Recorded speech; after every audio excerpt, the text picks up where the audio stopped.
Major support for these programs is provided by Bank of America Merrill Lynch and Perfect Building Maintenance, New York Community Bank, Kilroy Architectural Windows, New York's Window Company, GREENBERG TRAURIG, LLP, M&T Bank, Chase Commercial Term Lending.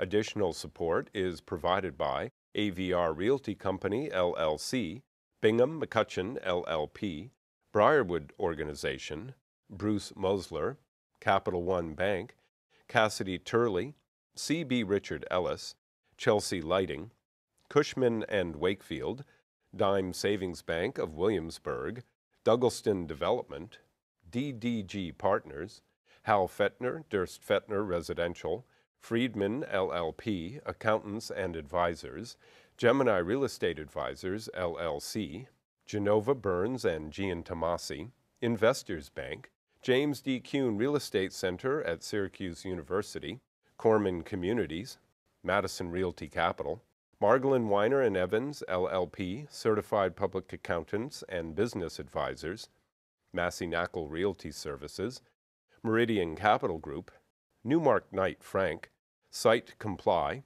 Sterling and Sterling, SJP Properties, Stonehenge Partners, the WITKOFF Group, Urban American, and Ackman Ziff Real Estate, Ariel Property Advisors, Eastern Consolidated, Essex Capital Partners, Goldman Properties, Moynihan Group, Muss Development, RAL Development Services, the SPRANDREL Group, LLC, Rosewood Realty Group, Triangle Equities.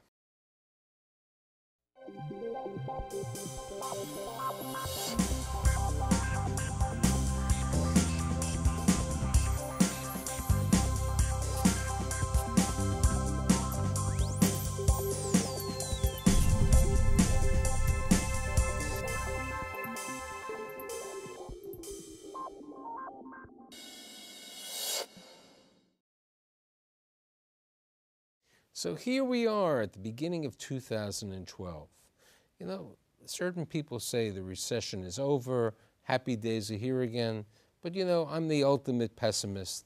And I don't know, I really want to get an idea of how the banking executives look at 2012. Where do they want to put money? Where do they see the world? So today I've assembled 4 dynamic banking executives to provide their insight on the state of the market.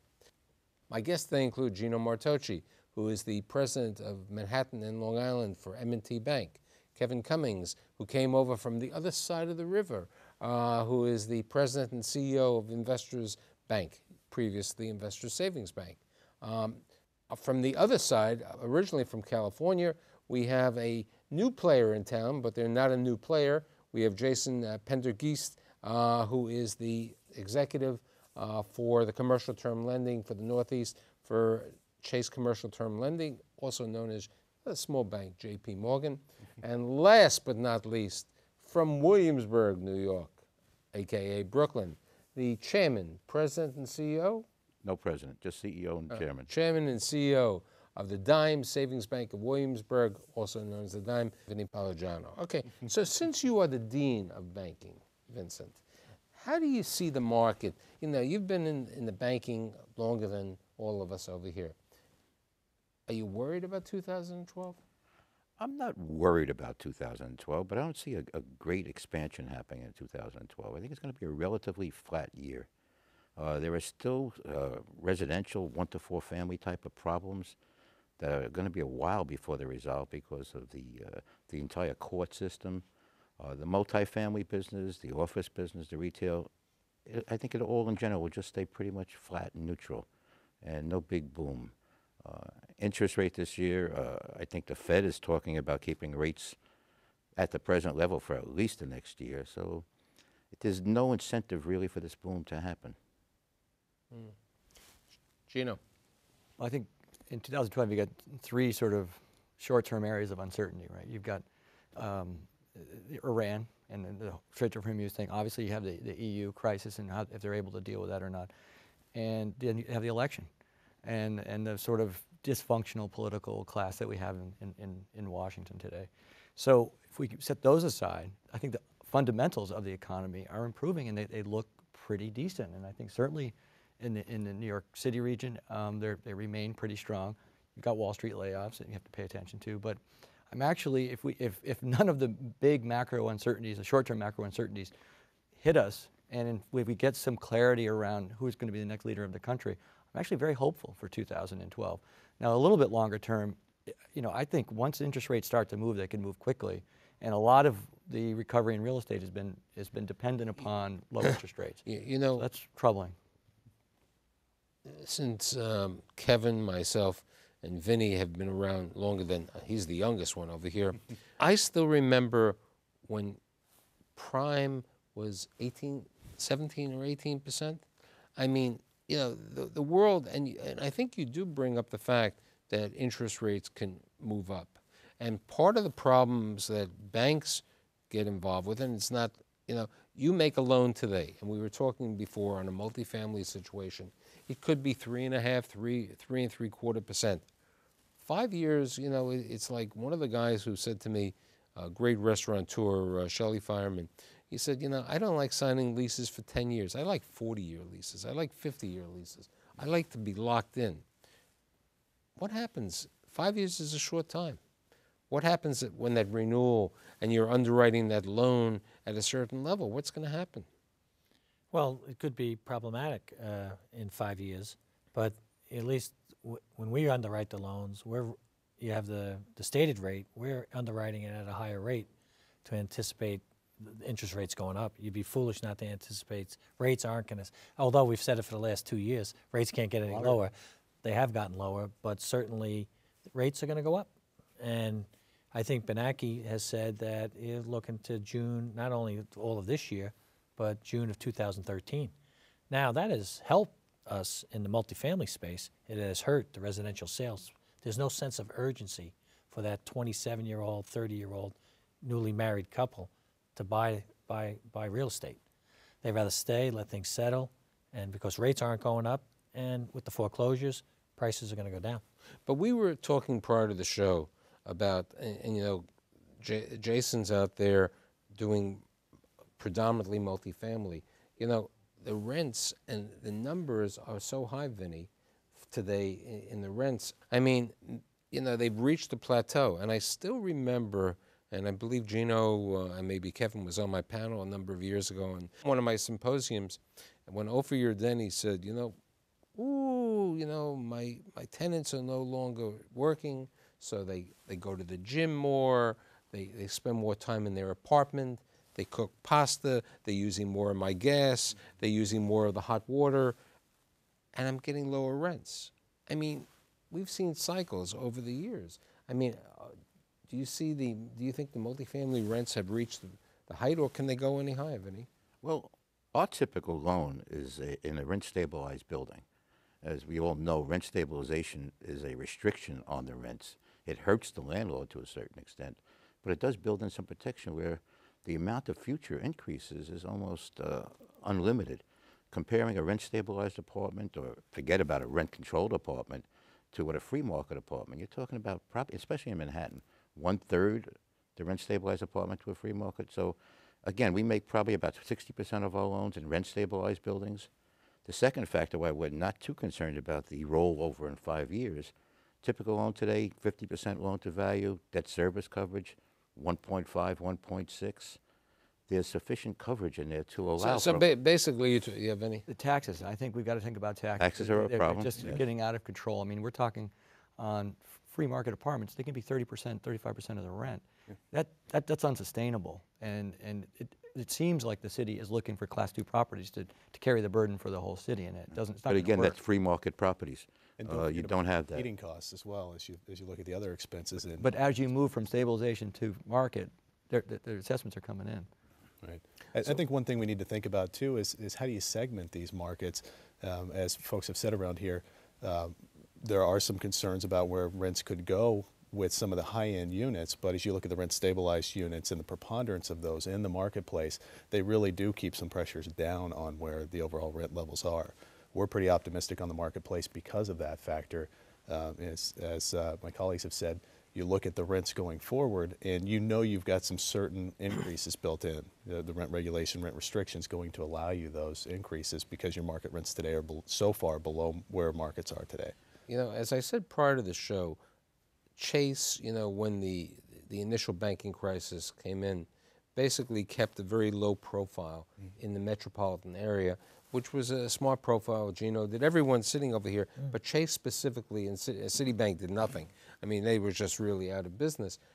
Why has Chase made this concerted effort, joking aside, moving you here from California, beefing up your origination team and everything? Why has Chase felt that this is such a great market, which we all know here, but why is it seems like there's a major jest for this? Sure. You know, we've got a national footprint, a broad portfolio from coast to coast. We're in 15 markets nationwide. As we've looked at that portfolio across the country, we've seen the performance of the Northeast and specifically the performance of the New York market and seen how it's outshined the rest of the country. As we went through the economic turmoil of 2008, we saw the depressed rents across the country. Here in New York, we saw rents down 2, 3, 4%. We saw vacancy go from 2 or 3% to 5 or 6%. And we saw that in 2009, the numbers rebounded almost immediately as we went into 2009 and into the summer of 2009. So that's got us excited about the strength of the market, the downside protection that exists in the market as you look at the supply-demand equation here in New York. There's no new land to build on. The cost to build new collateral is exorbitantly high. So to build new apartments, you're going to be looking at $8,000, $10,000, $12,000, $15,000 rents. Look at our portfolio. We really focus on core infill renter by need populations, folks that can't afford to go buy a house. So they're paying $1,200, $1,500, $2,000 in rent. They're not going to have the option of going and finding a new high-end, high-amenity building that's being constructed today. Here's a point which partially relates. I think Gino brought up the fact that people aren't renting are renting as opposed to buying. There are sections of places. You know, Vinny has seen it probably better than anyone else because of the rezoning in Williamsburg, the changing over there. You've seen it with Jersey City, Weehawken. How do you look today as bankers to these up-and-coming emerging areas? You know, they do well initially, and do they stop? I mean, Jersey City was going up, then during the recession it went down, and now it's hot as hell again. Hoboken has done that. You know, Weehawken, Edgewater. How do you look at those? I mean, that's not really a market that you've gone into that much, but how do you look at those suburban markets, who are not regulated or so on? Well, in New Jersey, we look at it, we're most concerned about our concentration. We don't want to get too concentrated in any one area. Like, for example, we have some pretty good customers in East Orange. It is Midtown Direct brings you into, Penn Station. It has a solid, working class, a pretty good mayor, and things are working well there. So we got exposure there, but we watch it. Overall, you just don't, like in 2007, on the construction side, we stopped lending in Hudson County. So, I think it's more a concentration. You never want to get too excited about any one market. I think Jersey City, Williamsburg, Hoboken, I think they're fairly well established, and I think we're going to, in Long Island City, we're going to continue to build these out, and there is a demand in this marketplace for good quality product. I think people will continue to go there. Here's a question with regard to new construction. I mean, as we have alluded over here, people are renting as opposed to buying, and now there's a proposed legislation asking for people to have at least 20% down payments. And I had written an article recently that you may have seen where the state of New Jersey is one of the highest down payments, like at 13.8%. Do you see, how do you look at the construction market or the market for sale, both in single family, multifamily condominiums and so on? Kevin? Yeah. A good part of our portfolio now in the construction portfolio is multifamily. We got burnt pretty, not badly, but we had some headaches in the luxury townhouse product priced $1 million to $1.5 million for the over 55 demographic. We've had some great properties, condo, a townhouse, and single-family homes priced in that $350 to $475. That's still, you know, the first-time home buyer. Certain niche areas, Middlesex County, doing strong. We're in the business, getting back to something that was said on this show before, sponsorship. Sponsorship is key. The idea of making a loan to the son of, you know, some wealthy person that is, you know, starting out in the business, those days are gone. It's sponsorship, sponsorship, sponsorship. Gino, your thoughts on the new construction? Well, in the context of the question, which is 20% down payments, I think change to housing reform, housing finance reform public policy has to happen. But what did St. Augustine say? Lord, make me pure, just not yet. We can't afford it right now. You know, I think 20% down payments in the long run are smart public policy. The housing market is just getting itself off the ground, if it is, which I think it is. And I don't think now is the time to make those kind of changes. So in that context, we have quite a bit of construction, and we've done it over the last 18 months, pretty a fair amount of it. We like it, and we like it with the right people, which is to your point. Have you done construction, Vinny?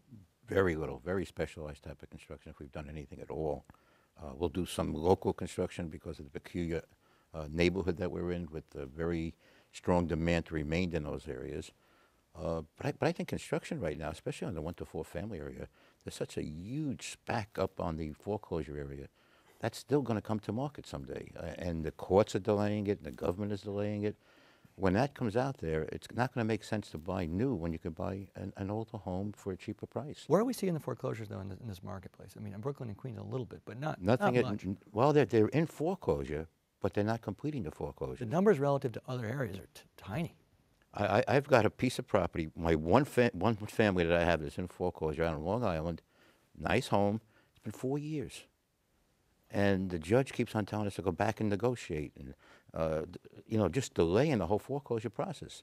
And in fact, I think there's a proposal right now before the state legislative body to look at the foreclosure procedure to see about making modifications to it. They're going to hold the lender responsible for repairs to foreclosed properties while it's in the process of foreclosure. You're responsible to maintain it. You're responsible to pay the taxes. And this is all just dragging on. And that's why I think that segment of the real estate market in New York is going to be a lot behind everybody else. Kevin brought up an interesting thing when he was talking about the age restricted, the 55 and older. You know, so that's an asset class that, you know, the biggest problem that I've seen is people like it at the beginning, and then when they get older, nobody's going to buy the resale or something like that. So that's one of the bigger problems that has happened. It's happened in Florida. I think it's happened in the Middlesex community, and also has happened in Long Island. How do we look at the other asset classes? How do you look at, let's say, a mixed-use shopping center? You know, grocery anchored, or is that in your? Yeah, we love those. We love mixed-use collateral in the 5 boroughs as we look at the markets here. The fundamentals are so strong as you look at the retail space on the ground floor. As long as it's well managed, well tenanted, we feel good about that. And really, as we look at the tenant base in there, we want to make sure that the landlord's looking at the needs of the community and making sure that he's filling that space with folks that can service that. So if it's you know, an independent deli that has some issues and goes out, there's probably still a need for that type of service in that community, and that space can be readily filled behind it. So we're always trying to manage the risk side of it, and looking back to your comment earlier, the sponsorship of the deal, to make sure that we've got a seasoned, experienced person running the show behind that deal that knows his market, knows his tenants' needs, and knows what his community will support. You know, looking at some of those deals in the market, some of them are tough deals to make, and it really gets back to the location. You can have a retail mixed-use building that isn't managed properly. It could be worth nothing, you know, the dirt in some situations. So we're very careful from a risk management perspective. I mean, looking at it. There have been some recent sales in Long Island and in New Jersey where the properties have sold for like $40 a square foot. The replacement cost is much greater. And they, you know, I think there was one I just noticed in Long Island that sold for like $37 a square foot. Land cost. You know, the land cost would be higher than that. You know, the situation. And I think the retail is fine urban retail in the 5 boroughs is really needed. But, you know, when you go out to the suburbs to certain markets, you know, like the Route 18 in New Jersey, or even certain off 17 in different markets, it's a difficult thing. Even in Staten Island where you live, you know, there are good locations for retail in Staten Island, but there are tough locations. Speaking of other asset classes, you've been relatively active in the hospitality market, specifically in New York City and also in New Jersey. How do you look at it? Because, you know, in the same way that, you know, we spoke about the multifamily market has improved so drastically, so has the hospitality market. We look at it similar to how we've always looked at it, but you can't over-leverage hotel. You can, anyone who wants to be a long-time operator can't put more than 60% leverage on any hotel. And that's sort of my rule. I mean, if you get to 65, then it gets a lot.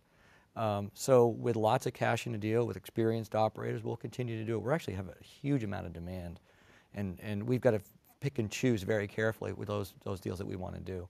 And we do that, and again, it's proven operators, lots of cash in the deal, and in good locations. With those, we'll continue to do those. We like them. I know you have, you know, we had Carrie on our show last year when you helped me produce it. You know, he's a good operator. He knows the market. How about other operators in the hospitality market? We might have one other that we picked up in an acquisition. But It might be a common problem that we both have. Oh, no, that, I'm not talking, no, that one you know what, as a cute aside, I was going to send to both of you. I just got this thing today from Groupon that they had a deal with Groupon. That's how they tried to rent rooms, okay? We'll forget that Long came Beach. through in an acquisition. Okay, but we'll for the forget most part, you know, we've looked at a couple of hotel deals down in Newark, in the center city, and we just passed on them. You know, our niche is 5 to 10 It's million. rather interesting. Earlier today, I taped some other shows, and I had the people who are building the hotels in Newark, and I asked them, how do you get financing? And he said, lots of equity. And I said, I understand. He said, you know, this is the first new hotel in 50 years. I said, that's right. It's the first new hotel in 50 years. And, you know, bankers are cautious because they have shareholders to report to, the other people, and they're looking at it over there. You know, in New Jersey, you know, there's been a lot of construction, not that much in Long Island, of data centers. Certain people, have you ever looked at data centers, any of you? Not at all. No. Yeah, we're doing one in New Jersey right now. It's with, again, lots of cash, very experienced operators, pre-leased to a Fortune 500 company for a portion of it. And, you know, actually it's going very, very well. And then we sold a building recently that a data center operator bought, and my understanding is leases are coming out of 111 8th Avenue left and right, and it looks like they may have a home run. So, but here, you know, data centers is an interesting. I'm trying to really go into different asset classes over there. We spoke about the, you know, hospitality. There's a market that, and I had done a retail show a couple of months ago, and what we were talking about were health clubs, and someone told me about this. Eddie Blumenfeld specifically told me about a tenant that they had built a space, a 200,000 square foot gym. And it's more like a lifestyle center, you know, in a gym. Out in Long Island. Out in Long Island. And I had the person from, I had Ben Stacks from Capital One. He said, we went out to see it. We liked it. And, you know, at one time, I mean, could you finance a health club? I mean, how do you look at the health club scene today? Yeah, we treat a lot of the specialty purpose businesses the same. So whether it's self-storage, hospitality, health club, special purpose build out, we really look as a business enterprise. So we're going to. So it's more of a commerce and industry. It's more of a C&I. Yeah, it's not really a real estate play for us. I mean, hospitality, same. Maybe the nursing homes also. Correct.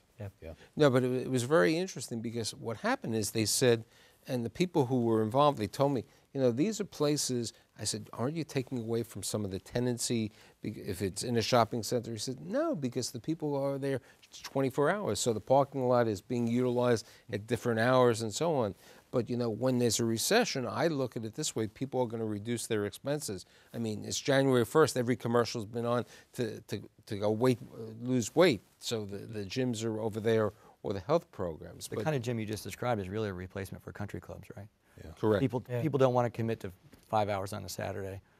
Everybody can go, All the kids can go. They can have various programs for It's everybody. a great family program. a little I mean, different. If you want, it's like an entire family.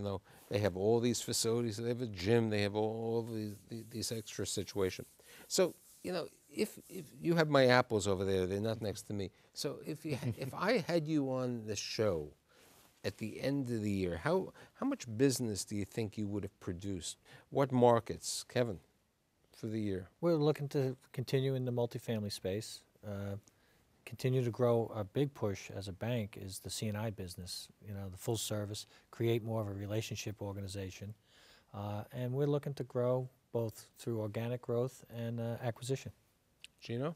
So I'm responsible for New York City and Long Island. We did a couple $2 billion of loans this year. We'll do a couple $1 billion of loans. 2011, we'll do a couple $2 billion in 2012, probably. I think we've been fairly successful at what we do, so we're going to continue along the same way. Don't break the... Yeah, it works for us. Our non-performing loans are certainly at a minimum. And we'll continue probably producing loans at about the same rate as we did last year until we see some break in the interest rate environment. Yeah, we're looking to grow market share. So we think we could double, maybe triple our volume from this year as we look throughout the Northeast. Our primary focus being here in New York, we see just tremendous opportunity to capture some share with the unique product offering that we have right now. We look at Boston, D.C., Philadelphia. Those are additional markets that we want to do more in. So again, playing in the multifamily space primarily, also looking at the mixed use that we talked about earlier and some infill commercial, whether it be retail or office. One quick question, and only one person can answer it because there's a limited amount of time. How about that new player? Is there a market for somebody who's young, inexperienced to get loans? Short answer is no. Yeah, it's gonna be a tougher sell now. You're gonna have to have a superior piece of collateral to mitigate the inexperience of that operator. He's gonna have to have some good management. And my last question. And equity. Okay. Correct. And as one person would say to me, if I ever asked Norman Stern, this word was taken out of his vocabulary. What about the subject of recourse? Do you see most of your loans are non-recourse? Well, certainly that startup gentleman is going to have recourse, get his attention. Gino? On multifamily, we don't do recourse. Anything with transition or construction has to have an element of recourse on it. Yeah. On multifamily, no recourse at all. Same. Generally, the guy who's going to sign is the guy you don't want to sign. Okay, I'd like to thank all four of you for being here: Gino Martocci, Kevin Cummins, Jason Pendergeist, and Vinny Pagliuciano. See you next week.